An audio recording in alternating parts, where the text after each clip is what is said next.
අයිබෝවන් ජාතික රූපවාහිනී දිවා ප්‍රවෘත්ති ප්‍රකාශය සමගයි ඔබ සම්බන්ධ වී සිටින්නේ. මම ශාලිකා ඉදිරිසිංහ.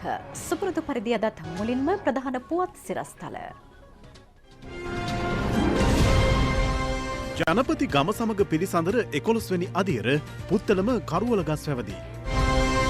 ඇස්ට්‍රාසෙනිකා එන්නත මේ දක්වා 2,63,800 දෙනෙකුට. එප්පාවල පොස්පේඩ් නිදියෙන් රුපියල් මිලියන 93ක ලාභයක්. ආණ්ඩුක්‍රම ව්‍යවස්ථා සම්පාදන කමිටුව දේශපාලන පක්ෂවලින් අදහස් විමසීම ආරම්භයි. දිළිඳු රටවලට කොරෝනා අතිරික්ත එන්නත් නොමිලේ ලබා දීමට G7 නායකයෝ එකඟ වෙති.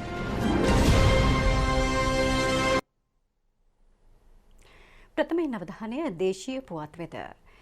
ගම සමග පිළිසඳර තවත් වැඩසටහනක් පුත්තලම කරුවලගස්වැව පලිගම නෙළුම්බැව ප්‍රජාශාලාවේදී දැන් පැවැත්වෙනවා. ගම සමග පිළිසඳර 11 වෙනි වැඩසටහන මෙයයි. එය පැවැත්වෙන්නේ ජනාධිපති ගෝඨාභය රාජපක්ෂ මැතිතුමාගේ ප්‍රධානත්වයෙන්. අපි මේ ගම සමග පිළිසඳරක් වැඩසටහන ආරම්භ කරේ හඳුරන්නේ මේ හැම දිස්ත්‍රික්කයකම මුලින් දුප්පත්ම දරිද්‍රතාවෙන් පෙළෙන දියුණු කළ යුතු ගම්මාන වෙතට ගිහිල්ලා ඒ වගේ ජනතාවගේ ප්‍රශ්න අවබෝධ කරගෙන විශේෂයෙන්ම අපේ ජනතාව බැලුවම 75%ක් තාම ජීවත් වෙන්නේ ග්‍රාමීයව. මේ අයගේ ප්‍රශ්න අවුරුදු ගණනාවක් තිස්සේ අපි විවිධ රජයන් වලින් යම් යම් තරමට විසඳ දුන්නත් තවමත් විශාල අවශ්‍යතාවයන් ජනතාවගේ අවශ්‍යතාවයන් තියෙනවා.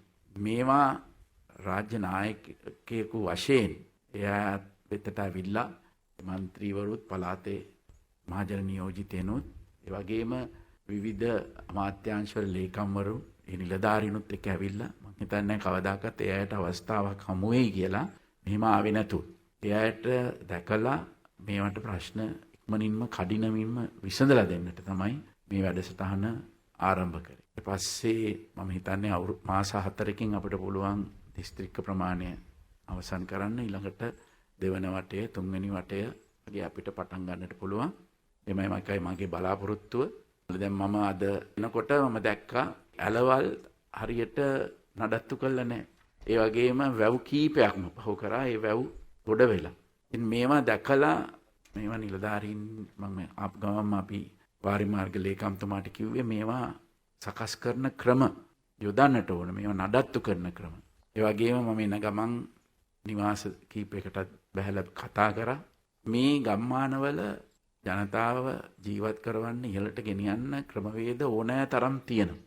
ඒවා අපි හරි විදියට යොදවල නැහැ. ඉතින් අහසුවෙන්ම කිරිගවයන් හරහා ගොවිතැන හරහා ඒ තියෙන ප්‍රශ්න විසඳලා එයාගේම උපදෙස් ලබා දීලා. මේ වගේ දේවල් ගැන උපදෙස් දීමත් ඉතාම වැදගත්. මේ හැම දෙයකටම නිලධාරියෙක් හැම ගමකම වගේ ඉන්නවා.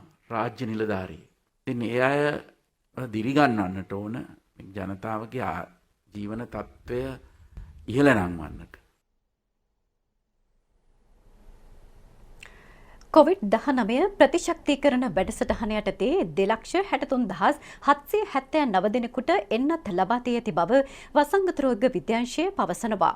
එන්නත් කරන කටයුතු අදත් ක්‍රියාත්මකයි. එන්නත් කරන වැඩසටහන අද ක්‍රියාත්මක කෙරෙන්නේ 23 වෙනි දිනටයි. එන්නත ඊයේ ලබා දුන් පිරිසට 30,307 දෙනෙකු ඇතුළත්. භික්ෂුන් වහන්සේට සහ අනිකුත් ආගමික නායකයින්ටද COVID-19 එන්නත ලබා දෙන ලෙස අග්‍රාමාත්‍ය මහින්ද රාජපක්ෂ මහතා බුද්ධ ශාසන ආගමික හා සංස්කෘතික කටයුතු අමාත්‍යාංශයේ ලේකම් මහාචාර්ය කපිල ගුණවර්ධන මහතාට උපදෙස් දී තිබෙනවා. ඒ අනුව මහනුවර දිස්ත්‍රික්කයේ භික්ෂුන් වහන්සේට එන්නත ලබා දීම අද ආරම්භ කෙරුණා. දිවයිනම ආවරණය වන පරිදි මේ වැඩසටහන ක්‍රියාත්මකයි. බදුල්ල දිස්ත්‍රික්කයේ භික්ෂුන් වහන්සේට එන්නත ලබා දීම හෙට සිදු කිරීමට නියමිතයි. අස්කිරි පාර්ශවයේ මහානායක අතිපූජ්‍ය වරකාගොඩ ශ්‍රී ඥානරත්න හිමියන්ට හා එම පාර්ශවයේ ලේකාධිකාරී ආචාර්ය පූජ්‍ය මැදගම ධම්මානන්ද හිමියන් වෙත එන්නත ලබා දීම සිදු කෙරුණේ මහනුවර ජාතික රෝහලේදී. කළුතර සෞඛ්‍ය වෛද්‍ය නිලධාරී කොට්ටාසේ ස්ථාන 5කදී අද එන්නත් කරන කටයුතු සිදු කෙරෙනවා. ඒ නාගොඩ දකුණ ඈතගම නැගෙනහිර කලමුල්ල නැගෙනහිර කලපුව කටුකුරුන්ද යන ප්‍රදේශ කේන්ද්‍ර කරගෙනයි. 3500කට අධික පිරිසක් ඊට ඇතුළත්. නාගොඩ දකුණ ග්‍රාම නිලධාරී වසමේ පමණක් 1300ක පමණ පිරිසකට අද දින එන්නත් ලබා දීමටයි සැලසුම් කර ඇත්තේ. ගම්පහ සාමවිහාර පරිශ්‍රයේ සහ මේරිගම පනාවෙල ප්‍රදේශයේ එන්නත් කරන වැඩසටහනක්ද අද ක්‍රියාත්මකයි. පළමු අදිරයටතේ ගම්පහ දිස්ත්‍රික්කයේ සෞඛ්‍ය වෛද්‍ය නිලධාරී කොට්ටාස 15 තුළ අවදානම් ප්‍රදේශ ඉලක්ක කර ගනිමින් එන්නත් ලබා දීම සිදු කෙරුණා. ගොතටුව සෞඛ්‍ය වෛද්‍ය කාර්යාලයේ ආශ්‍රිතව ජනතාවට අද එන්නත් 2000ක් පමණ ලබා දීමට නියමිතයි. ඒ ගොතටුව සෞඛ්‍ය වෛද්‍ය නිලධාරී කාර්යාලයේදී. බොහොම ස්තුති වෙනවා ගම් පළාත මිනිස්සු තමයි ඔක්කොම ඇවිල්ලා ඉන්නේ. මේ මිනිස්සුන්ට නොමිලේ මේක දෙනවට මිනිස්සුන්ට සහනයක් මේ ඖෂධ ලබා දීම. කොවිඩ්-19 රෝගයෙන් මෙරට පූර්ණ සුව ලැබූ පිරිස 72566 දක්වා ඉහළ ගොස් තිබෙනවා. එම ප්‍රතිශතය 91.93යි. තවදුරටත් ප්‍රතිකාර ලබමින් සිටින පිරිසට 5938 දෙනෙකු අයත්. කොවිඩ්-19 රෝගයේ වැළඳුණු තවත් 517 දෙනෙකු ඊයේ හඳුනා ගනු ලැබුවා. ඉන් 506 දෙනෙකු පෑලීගොඩ කොවිඩ් පොකුණ ආශ්‍රිතව වාර්තා වූවන්. අනෙක් 11 දෙනා විදේශගතව සිට පැමිණි අයයි. සුවය ලැබූ 743 දෙනෙකු රෝහල් වලින් ඊයේ පිටව ගියා. PCR පරීක්ෂණ 15554ක් ඊයේ සිදු කෙරුණා. මෙරට මෙතෙක් සිදු කර ඇති PCR පරීක්ෂණ සංඛ්‍යාව 20,3375ක්. කොවිඩ්-19 තවත් පුද්ගල මරණ 3ක් ඊයේ වාර්තා වුණා. ඔවුන් පදිංචිව සිටියේ මාතලේ, කලගෙඩිහෙන සහ නුගේගොඩ යන ප්‍රදේශවලයි. යාපනයේ වාසවිලාන් මධ්‍යස්ථානයේ නිරෝධායනය අවසන් කළ 290 දෙනෙක් නිවෙස් බලා පිටව ගියා. ඔවුන් අරාබිය, අබුඩාබි, සූඩාන්, රොමේනියාව, ඕස්ට්‍රේලියාව සහ ජපානයේ සිට මෙරටට පැමිණි ශ්‍රී ලාංකිකයන්. පොලිසිය සඳහන් කළේ සෞඛ්‍ය ආරක්ෂිත ක්‍රමවේද නොසලකා හැර සිටි 10 දෙනෙකු අද උදේ 6න් අවසන් වූ පැය 24 තුළ අත්අඩංගුවට ගත් බවයි. ඒ සම්බන්ධයෙන් මෙතෙක් අත්අඩංගුවට ගෙන ඇති පිරිස 3190ක්. ඒ වගේම නිරන්තරයෙන්ම ඔබ නිවසෙන් පිටතට යනවා නම් මුහුණු ආවරණයක් පැළඳීමට කටයුතු කරන්න. ඒ වගේම අනිකුත් නිරෝධායන රීතීන් වලට අනුගතව කටයුතු කරන්න. එමෙන්ම විශේෂයෙන්ම බස් රථවල මගින් ප්‍රවාහනය කිරීමේදී අදාළ ගැසට් පත්‍රය අනුව සඳහන් කර ඇති රීතීන් වලට අනුගතව කටයුතු කරන ලෙසට විශේෂයෙන්ම බස් රථ හිමියන්, බස් සමාගම් හිමියන්, රියදුරන් සහ සහායකින්ගෙන් ඉල්ලා සිටිනවා. නිරන්තරයෙන්ම මේ කරුණු පිළිපදිමින් ගමන් කරනු ඇතැයි අපේක්ෂා කරනු ලබනවා. G7 ඊයේ පැවති රාජ්‍ය නායක සමුළුවේදී දිලිඳු රටවල් සඳහා කොරෝනා අතිරික්ත එන්නත් නොමිලේ ලබා දීමට එකඟත්වය පළ කර තිබෙනවා. ලොව ප්‍රබලතම ආර්ථිකයන්ට හිමිකම් කියන අමරිකාව, බ්‍රිතාන්‍ය, ප්‍රංශය, ජපානය, කැනඩාව, ජර්මනිය සහ ඉතාලියන් රටවල් නායකින් සමුළුවට සහභාගී වුණා. බ්‍රිතාන්‍ය අගමැති බොරිස් ජොන්සන් සමුළුව අමතමින් තම රට සතු අතිරික්ත එන්නත් දිලිඳු රටවලට බෙදා හැරීමට කැමැත්ත පළ කර සිටියා. අනිකුත් රටවල රාජ්‍ය නායකින් වෙත ඉල්ලීමක් කරමින් දින 100ක වැඩපිළිවෙලක් මගින් එන්නත් විධිමත්ව ලබා දීමටද ඔහු යෝජනා කළා. සමාජික රටවල් 7ක රාජ්‍ය නායකින් අන්තර්ජාල තාක්ෂණය ඔස්සේ එක්වෙමින් වසංගත තත්ත්වය පාලනය කිරීම පිළිබඳව මෙලෙස අදහස් සුවමාරු කරගෙන තිබෙනවා. ලෝක සෞඛ්‍ය සංවිධානය සමග එක්ව කටයුතු කිරීමටත් ඊට අවශ්‍ය සහාය ලබා දීමටත් සමුළුවේදී එකඟත්වය පළ වී ඇති බව වාර්තා වනවා. ලෝක සෞඛ්‍ය සංවිධානය විසින් ක්‍රියාත්මක කරනු ලබන කොවැක්ස් එන්නත් ක්‍රියාන්විතයට මෙමගින් ඩොලර් බිලියන 7.5 දක්වා අරමුදල් ලබා දීමටද යෝජිතයි. කොරෝනා ගෝලීය සමස්ත ආසාදයන් සංඛ්‍යාව අද වන විට කෝටි 11 ඉක්මවා ගොස් තිබෙනවා. වැඩිම ආසාදයන් වාර්තා වන අමරිකාවේ ඉකුත් පැය 24 තුළ සිදුව ඇති කොරෝනා පුද්ගල මරණ සංඛ්‍යාව 2428ක්. වෛරසයෙන් එරට මෙතෙක් සිදුව ඇති මරණ සංඛ්‍යාව 5,07,000කට අධිකයි. සමස්ත ආසාදිතයින් සංඛ්‍යාව 2,86,03,000 ඉක්ම වූ අමරිකාවෙන් ඊයේ 78,000කට අධික නව ආසාදිතයින් පිරිසක් හඳුනා ගනු ලැබුවා. පාස්කු ප්‍රහාරයට පෙර වහබ්වාදී අන්තවාදී කරුණු ඉගැන් වූ පන්තිවලට සහභාගී වූ තවත් කාන්තාවක ඊයේ අත්අඩංගුවට ගැනුණා. ඒ මාවනැල්ල ප්‍රදේශයේදී. ඒ සම්බන්ධයෙන් මේ දක්වා අත්අඩංගුවට ගෙන ඇති කාන්තාවන් සංඛ්‍යාව 7ක්. පොලිස් මාධ්‍ය ප්‍රකාශක නියෝජ්‍ය පොලිස්පති අජිත් රෝහණ මහතා ඒ ගැන පැහැදිලි කළා. පසුගිය දෙසැම්බර් මාස 7 වෙනි දින ශස්ත්‍රක්‍රියා විමර්ශන කොට්ටාශය මගින් කාන්තාවන් 6 දෙනෙක් අත්අඩංගුවට ගනු ලැබුවා. ලංකාවේ විශේෂයෙන්ම නැගෙනහිර ප්‍රදේශයෙන් සහ විවිධ ප්‍රදේශවලින් මේ කාන්තාවන් අත්අඩංගුවට ගනු ලැබුවේ 2019 අප්‍රේල් 21 වෙනි දින පාස්කු ප්‍රහාරයේ ප්‍රධානතම මුග්ධ අපරාධකරු වන සහරාන් හෂිම් නැමැත්තා විසින් පවත්වාගෙන ගිය පන්තිවලට සහභාගී වීමට අදාළව විශේෂයෙන්ම මේ පන්ති පවත්වා තිබෙන්නේ වහබ්වාදය, ඒ වගේම අන්තවාදය ප්‍රචාරය කිරීම සහ ඒ සම්බන්ධ කටයුතු සිදු කිරීම සඳහා මේ සම්බන්ධයෙන් තවදුරටත් විමර්ශනය කිරීමෙන් අනතුරුව ඊයේ දිනේදී එම පන්තිවලට සහභාගී වීම සහ වහබ්වාදය, ඒ වගේම අන්තවාදී ක්‍රියාකාරකම් වල නියැලුණු තවත් කාන්තාවක් අත්අඩංගුවට ගෙන තිබෙනවා. ඒ 24 හැවිරිදි තැනැත්තියක් මාවනැල්ල හිඟුල ප්‍රදේශයේ පදිංචිකාරයක් බවටයි අනාවරණය වී තිබෙන්නේ. ඒ සම්බන්ධයෙන් ත්‍රස්තවාදයේ වැළැක්වීමේ පනත යටතේ රැඳවුම් නියෝගයක් ලබාගෙන ප්‍රශ්න කිරීමට නියමිතයි. ඒ අනුව මේ වන විට එවැනි කාන්තාවන් 7 දෙනෙක් රඳවා තබාගෙන ප්‍රශ්න කරමින් පවතිනවා. අවසාන භාගයේදී නැගෙනහිර පළාතේදී මෙම පන්ති පැවැත්වීම සිදු කර ඇති බවට වාර්තා වෙනවා. විශේෂයෙන්ම ඊයේ දිනේදී අත්අඩංගුවට ගන්නා ලද කාන්තාවගේ සහෝදරීන් 3 දෙනෙක් සහ පියා මේ වන විටත් රක්ෂිත බන්ධනාගාර ගත කර තිබෙනවා. ඔවුන් විශේෂයෙන්ම පාස්කු ප්‍රහාරයට මෙන්ම ඊට අමතරව මාවනැල්ල ප්‍රදේශයේ බුදු පිළිම විනාශ කිරීමේ සිද්ධියට අදාළ සැකකරුවන් ලෙස අත්අඩංගුවටගෙන තිබෙනවා. නව ආණ්ඩුක්‍රම ව්‍යවස්ථාවක් සැකසීමට පත් කෙරුණු ආණ්ඩුක්‍රම ව්‍යවස්ථා සම්පාදන කමිටුව දේශපාලන පක්ෂවලින් අදහස් විමසීම ආරම්භ කර තිබෙනවා. අදහස් විමසීම සිදු කෙරෙන්නේ බණ්ඩාරනායක සම්මන්ත්‍රණ ශාලා පරිශ්‍රයේදී. ඒ අනුව ශ්‍රී ලංකා පොදුජන පෙරමුණ, ජාතික නිදහස් පෙරමුණ ඇතුළු පක්ෂ කිහිපයක් ඊයේ නවාණ්ඩුක්‍රම ව්‍යවස්ථාවට යෝජනා සහ අදහස් ඉදිරිපත් කළා. ව්‍යවස්ථාව පිළිබඳව අපේ පක්ෂයේ මතයත් ඒ පිළිබඳ සාකච්ඡා කිරීමට නියෝජ්‍ය පිරිසක් හැම පක්ෂයකටම අවස්ථාව දීලා තියෙනවා. ඒ අනුව අපි අද ඇවිල්ලා අපේ කරුණු පැහැදිලි කිරීමක් කරා. එක් එක් පක්ෂයට වෙන වෙනම අවස්ථාව ලබා දීලා තියෙන්නේ. ඒ අනුව ශ්‍රී ලංකා පොදුජන පෙරමුණ හැටියට අපේ පක්ෂයේ සියලු කොටස් නියෝජනය වෙන පරිදි කණ්ඩායමක් පැමිණියා. 12 දෙනෙකුගෙන් යුත් කණ්ඩායමක් පැමිණියා. අද අපි ඒ සම්බන්ධයෙන් කරුණු දැක්කා. නව ආණ්ඩුක්‍රම ව්‍යවස්ථාවක් සම්පාදනය කිරීම සඳහා පත් කර තිබෙන වෘත්තිකයන්ගේ සභාවට අපි අපේ යෝජනා මීට පෙර ජාතික නිදහස් පෙරමුණ හැටියට ලිඛිතව බාර දුන්නා. අද එතුමන්ලා ඒ අපි බාර දීපු කරුණු පිළිබඳව වගේම ඒ හරහා පැන නැගෙන කරුණු පිළිබඳව තමයි සාකච්ඡා කළේ. අතරමඟ නවතා ඇති කරදියාන ඝන අපද්‍රව්‍ය විදුලි ව්‍යාපෘතියේ වැඩ යළි ආරම්භ කරන බව අමාත්‍ය ඩලස් අලහප්පෙරම මහතා පවසනවා. විදුලි බල අමාත්‍යාංශයේ ඊයේ පැවති සාකච්ඡාවකදී ඔහු ඒ පිළිබඳ අදහස් පළ කළා. කසල අර්බුදය මෙරට දැඩි ගැටලුවක් වන අතර එය විසඳීමට ගත හැකි එක් පියවරක් වන්නේ කසල යොදා ගනිමින් විදුලිය නිපදවීමයි. ඒ පිළිබඳව මේ සාකච්ඡාව පැවැත්වුණා. කෙරවලපිටිය ප්‍රදේශයේ ස්ථාපනය කෙරුණු කසල යොදා ගනිමින් විදුලි උත්පාදන පළමු බලාගාරයේ විදුලි උත්පාදනය පසුගියදා ආරම්භ කෙරුණා. එමගින් මෙගාවොට් 10ක් ජාතික විදුලි බල පද්ධතියට එක් කෙරෙනවා. කසල නිසා ඇතිවන පාරිසරික ගැටලුවලදී මෙමගින් විසඳුමක් හිමිවන අතර ජාතික විදුලි බල පද්ධතියටද විශාල දායකත්වයක් සපයනවා. අමාත්‍ය ඩලස් අලහප්පෙරම මහතා මෙහිදී ප්‍රකාශ කළේ එම නිසා දිවයින තුළ මෙවැනි තවත් බලාගාර ස්ථාපනය යෝග්‍ය බවයි. කසල යොදා ගනිමින් විදුලිය නිපදවිය හැකි තවත් බලාගාර දෙකක් ස්ථාපනයට පියවර ගත යුතු බව ඔහු කියා සිටියා.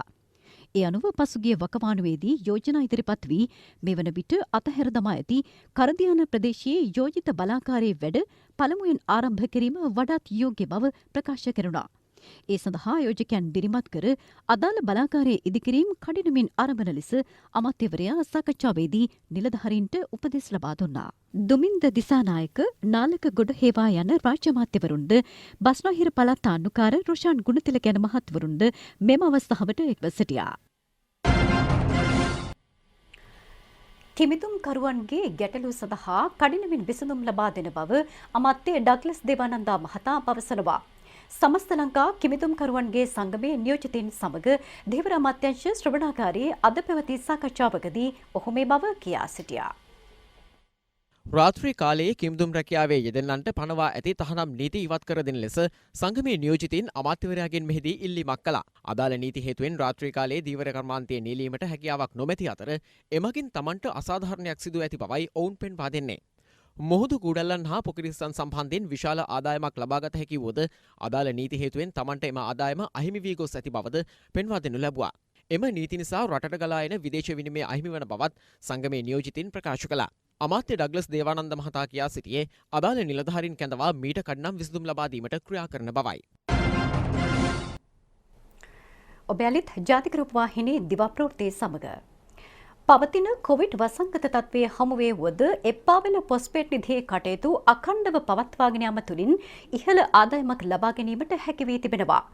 ලංකා පොස්පේට් සමාගමේ සභාපති ඉංජිනේරු අනිල් රණසිංහ මහතා පවසන්නේ නිවැරදි නායකත්වයේ සහ සේවක කැපවීම මත ආයතනය ලාභ ලබන තත්ත්වයට පත් වූ බවයි. හෙක්ටයාර 22,000ක පිහිටා ඇති එප්පාවල පොස්පේට් සමාගම කර්මාන්ත අමාත්‍යංශය යටතේ ක්‍රියාත්මක ආයතනයක්. වසර 50කට ආසන්න ඉතිහාසයක් සහිත මෙම ආයතනය මෙහෙයුම් කටයුතුවලදී පාඩු ලබමින් පැවති අතර පළමු වරට ඉකුත් වසරේදී රුපියල් මිලියන 93ක ලාභයක් ඉපැයීමට නව පාලනාධිකාරිය සමත්ව තිබෙනවා. දැනට නිෂ්පාදන ධාරිතාව වන එප්පාවල රොක් පෝස්පේට් ටොන් 52,000 ඉක්මවා ටොන් 66,000ක් දක්වා වැඩි කිරීමට ඉදිරි වසරක කාලය තුළ අපේක්ෂිතයි. දැනට විදේශ විනිමය විශාල වශයෙන් වැයවන ට්‍රිපල් සුපර් පෝස්පේට් වෙනුවට එප්පාවල රොක් පෝස්පේට් අනුසාරයෙන් සිංගල් සුපර් පෝස්පේට් නිෂ්පාදනයට අවශ්‍ය මූලික කටයුතු අවසන් කර තිබෙනවා. එමගින් වසරකට රුපියල් බිලියන 8ක පමණ මුදලක් ඉතිරි කර ගැනීමටයි සැලසුම් කර ඇත්තේ. මේ වන විට පර්යේෂණ රැසක් සිදු කරමින් පවතින අතර කාබනික පෝස්පේට් නිෂ්පාදනය පිළිබඳ පර්යේෂණය ඉන් පෙර මුණගෙන සිටිනවා.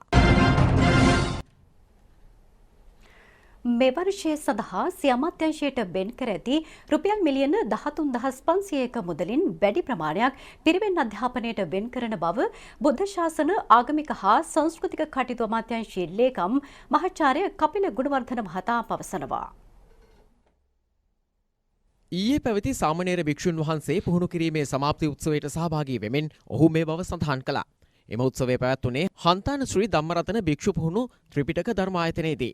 අධ්‍යාපන අමාත්‍යාංශයේ පිරිවෙන් අධ්‍යාපනය පිළිබඳ අධ්‍යක්ෂ පූජ්‍ය වටිනාපහ සෝමානන්ද, මහනුවර දිස්ත්‍රික් සහකාර පිරිවෙන් අධ්‍යක්ෂ පූජ්‍ය ගල්ලෑල්ලේ සෝරත, හන්තාන ශ්‍රී ධම්මරතන භික්ෂු පුහුණු ත්‍රිපිටක ධර්මායතනයේ විහාරාධිපති පූජ්‍ය දොඩම්වල ධම්මරතන යන හිමිවරුන් ඇතුළු මහා සංඝරත්නය සහ බෞද්ධ කටයුතු අධ්‍යක්ෂ ජෙනරාල් සුනන්ද කාර්යපෙරුම් මහතා ඇතුළු පිරිසක් මේ අවස්ථාවට එක්ව සිටියා. දැන් මේ දවස්වල සමාජ ජාලවල හැමතැනම යනවා මේ සර් ෆේල් වුණා, මේගොල්ලෝ ෆේල් වුණා කියලා කතාවක් කරනවා. දැන් මේ අපේ අමාත්‍යාංශයක් රාජ්‍ය තන්ත්‍රයේ වැඩ කරන තල තුනක් තියෙනවා. කැබිනට් මණ්ඩලය වෙනකන් ඒ අයගේ මොකද්ද කාර්යය? ඒ අය තමයි අපිට ප්‍රතිපත්ති සකස් කරලා දෙන්නේ. අපිට ප්‍රතිපත්ති සකස් කරලා අපිට අවශ්‍ය ප්‍රතිපාදන ලබා දෙනවා. දැන් මේ වෙනකොට අපිට ප්‍රතිපත්තිය සකස් කරලා ඉවරයි. ඒවා කෙටුම්පත් කරලා අපිට පුස්තක වලට දාලා මට අමාත්‍යාංශයට එවලා තියෙනවා. හරියට ඊතලයේ ගැහුවාගේ මෙන්න මේ කාර්යය මේක කරන්න, මේ කාර්යය මේක කරන්න, මේ කාර්යය මේක කරන්න. එතකොට මට එවලා තියෙන ප්‍රතිපාදන මිලියන 13,500ක් මගේ අමාත්‍යාංශයට. ඒකත් කියලා දෙනවා මෙන්න මේ විදිහට මේ විදිහට වියදම් කරන්න කියලා. එතකොට දැන් ඇත්තටම කිව්වොත් ඒ පළවෙනි තලයේ අධිකාරි ජනාධිපතිතුමාගෙත් අකමැතිතුමාගෙනුත් ඒ කේරෙන්න තියෙන ප්‍රතිපත්තිමය ක්‍රමය සහ මුදල් ලබා දීම අපිට කරලා ඉවරයි. ඇත්තටම ඒක කොහෙද ෆේල් වෙලා තියෙන්නේ? දැන් අවධානය සංවර්ධන පුවත් කිහිපයක් වෙත. රජයේ වාණිජ්‍ය විවිධ නීතිගත සංස්ථාවේ මඩකලපුව ශාඛාව ඊයේ විවෘත කෙරුණා. ඒ වෙළඳ අමාත්‍ය ආචාර්ය බන්දුල ගුණවර්ධන මහතාගේ සහභාගීත්වයෙන් ප්‍රදේශයේ ගොවින් නිෂ්පාදනය කරන වීතොග රජයේ මැදිහත් වීමෙන් මිලදීගෙන වෙළඳපළට නිකුත් කිරීමේ සිට පාරිභෝගික ජනතාවට ගුණාත්මක භාවයෙන් ඉහළ භාණ්ඩ සාධාරණ මිලට නිකුත් කිරීමේ වගකීම දක්වා වූ ක්‍රියාවලිය මැනවින් ඉටු කිරීම නව ශාඛාව ස්ථාපනයේ අරමුණයි. රාජ්‍ය අමාත්‍ය සදාසිවම් ව්‍යාලේන්ද්‍රන් මහතා ඇතුළු පිරිසක් මේ අවස්ථාවට එක්ව සිටියා. වැලිමඩ ඩයරබා මාන්සන්හි ඉදිකෙරෙන ප්‍රාදේශීය සභා උපකාර්යාලය නව පුස්තකාල ගොඩනැගිල්ල අවන්හල හා වෙළඳ සංකීර්ණය සඳහා පසුගියදා මුල් කළ තිබුණා. වැලිමඩ ප්‍රාදේශීය සභාව මෙහි මූලික අධීරට වෙන් කර ඇති මුදල රුපියල් ලක්ෂ 33ක්. ඉදිකිරීම ආරම්භ කිරීමේ අවස්ථාවට ඌව පළාත් ආණ්ඩුකාර මොහොමඩ් මුසම්මිල්, බදුල්ල දිස්ත්‍රික් පාර්ලිමේන්තු මන්ත්‍රී චාමර සම්පත් දසනායක යන මහත්වරුන් ඇතුළු පිරිසක් එක්ව සිටියා. පානදුර වාද්දුව සිබ්රිස් හෝම් මධ්‍යම පාන්තික නිවාස යෝජනා ක්‍රමයේ ඉදිකිරීම ඊයේ රාජ්‍ය අමාත්‍ය ඉන්දික අනුරුද්ධ මහතාගේ නිරීක්ෂණයට ලක් වුණා. ව්‍යාපෘතිය ක්‍රියාත්මක කෙරෙන්නේ ජාතික නිවාස සංවර්ධන අධිකාරියේ අධීක්ෂණය යටතේ. නිවාස 196ක් මීට ඇතුළත්. 2015 වෙනකන් තිබිච්ච ආණ්ඩුවේ ව්‍යාපෘති එහෙම් පිටින්ම ගත්තු ආණ්ඩුව නවත්තලා ඒවා වෙනස් ආකාරයෙන් පරිහරණය කරන්න පටන් ගත්තා. මේ රජයේ එහෙම සංකල්පයක් එහෙම දැක්මක් නැහැ. අපි මේ සියලු දේවල් හොයලා බලලා ඒ ප්‍රදේශීය දේශපාලන අධිකාරියක සාකච්ඡා කරලා අවශ්‍යතාවය තුල ඒ ලබාගත්තු අයට සාධාරණයක් වෙන ආකාරයේ කඩිනම් කිරීමක් තමයි කරන්නේ. ඒ නිසා අපි බලාපොරොත්තු වෙනවා මේ වසර තුල කඩිනමින් මේ ව්‍යාපෘතිය අවසන් කරලා ජනතාවට ලබා දෙන්න. මාරවිල තල්විල මොයසල සිට තොඩුවාව මොය දක්වා වෙරළ කලාපයේ වෙරළ ඛාදනය වැළැක්වීම සඳහා විශේෂ ව්‍යාපෘතියක් ක්‍රියාත්මකයි. විරල සංරක්ෂණ දෙපාර්තමේන්තුවේ කොළඹ උතුර කලාපයේ භාර ඉංජිනේරු සකුන්ත පද්මසිරි මහතා පවසන්නේ මේ වසර අවසන් වීමට පෙර නිම කළ හැකි බවයි. හඳුනාගත් ස්ථානවල ආරක්ෂිත ගල්වැටි 52ක් ඉදිකරනවා. සමස්ත ව්‍යාපෘතියට වැය කරන මුදල රුපියල් මිලියන 232ක්. ප්‍රවීණ කලාකරුවෙකු වූ අනුරමාධව ජයසේකර මහතාගේ පළමු ගුණානුස්මරණය අදට යෙදී තිබෙනවා. ඒ වෙනුවෙන් විශේෂ ආගමික වැඩසටහන් කිහිපයක් ක්‍රියාත්මකයි. අනුරාධපුර රුවන්වැලි මහසෑ පරිශ්‍රයේදී අද සංඝගත දක්ෂිණාවක් පිරිනැමුණා. අද පස්වරුවේ රුවන්වැලි සෑ සලපතල මළුවේදී පරිත්‍රාණ ධර්ම දේශනාවක් පැවැත්වීමට නියමිතයි. අනුර මාධව ජයසේකර මහතා රූපවාහිනී සහාය නිෂ්පාදකවරයෙකු ලෙස මාධ්‍ය දිවිය ආරම්භ කළේ 80 දශකයේ මුල් භාගයේදී. ඔහු ශ්‍රී ලංකා රූපවාහිනී සංස්ථාවේ ප්‍රවෘත්ති අංශුවේ හා වාර්තා වැඩසටහන් අංශුවේද සේවය කර ඇති අතර ටයිටස් තොටවත්යන්ගේ නිර්මාණ භාවිතයේ සහාය අධ්‍යක්ෂවරයෙකු ලෙසද කටයුතු කර තිබෙනවා. අනුර මහදව ජයසේකර මහතා නාට්‍ය අංශයට අනුයුක්තව ටෙලිනාට්‍ය නිර්මාණයටද දායක වුණා. වඩදිය ඒකාංගික ටෙලිනාට්‍යද ඔහුගේ නිර්මාණයක්. පෑල දොරින් සහ කිරි අම්මාවරු ඔහුගේ ප්‍රථම ප්‍රාසංගික ටෙලිනාට්‍ය නිර්මාණයි. මහවැලි ජනතාවගේ සැඟවුණු නිර්මාණ කුසලතා රූපමාධ්‍ය සමග සුසංගත කරමින් ඔහු මැවූ අව්‍යාජ ජීවන පරිසරය බොහෝ දෙනෙකුගේ ආකර්ෂණයට ලක් වුණා. දැන් විදෙස් පුවත්. ඔස්ට්‍රේලියානු රජය ෆේස්බුක් ආයතනය වෙත පැන වූ නව නීති හේතුවෙන් එම සමාගම මීට පෙර එරට ප්‍රවෘත්ති අන්තර්ගතයන් පමණක් ලබා දීම නතර කර තිබුණා. එමගින් සිදුවන අපහසුතා සැලකිල්ලටගෙන ඒ සම්බන්ධයෙන් ෆේස්බුක් සමාගම සමග අද යලි සාකච්ඡා කරන බව අගමැති ස්කොට් මොරිසන් පවසනවා. ඔස්ට්‍රේලියාව සම්බන්ධ ප්‍රවෘත්ති අන්තර්ගතයන් සමාජ මාධ්‍ය ඔස්සේ පළ කිරීමේදී ඒ සඳහා දේශීය මාධ්‍ය ආයතන වෙත ගෙවීමක් ලැබිය යුතු බව එරට රජයේ මතය වී තිබෙනවා. මෙම ගෙවීම් සම්බන්ධයෙන් නව තාක්ෂණික දෙවන්තයන් සමග මීට පෙර සාකච්ඡා කිහිපයක් පවත්වනු ලැබුවා. එහිදී Google සමාගම හා Facebook සමාගම මෙම නව පනත් සඳහා සිය විරෝධය පළ කර සිටියා. නව පනත් සඳහා පිළිතුරු වශයෙන් Facebook සමාගම ඔස්ට්‍රේලියාව තුළ පමණක් ප්‍රවෘත්ති අන්තර්ගතයන් එළිදැක්වීම නවතා දැමීමට ක්‍රියා කළා. එහිදී ඔස්ට්‍රේලියානු ෆේස්බුක් පරිශීලකයන්ට නව ප්‍රවෘත්ති අන්තර්ගතයන් සමාජගත කිරීමට මෙන්ම ගෝලීය ප්‍රවෘත්ති අන්තර්ගතයන් ලබා ගැනීමටද සමාගම විසින් අවහිර කර තිබුණා. මේ හේතු නිසා ප්‍රධාන ප්‍රවෘත්ති වෙබ් පිටු ඇතුළු රාජ්‍ය වෙබ් අඩවි සතු ෆේස්බුක් ගිණුම් කිහිපයක් මකා දැමීමට ෆේස්බුක් සමාගම කටයුතු කර තිබෙනවා. එම නිසා ඔස්ට්‍රේලියානු රජය නැවතත් සමාගම මිත්‍ර කර ගැනීම සඳහා අවශ්‍ය සාකච්ඡා පවත්වන බව අගමැති ස්කොට් මොරිසන් මාධ්‍ය හමුවක් අමතමින් ප්‍රකාශ කර තිබෙනවා.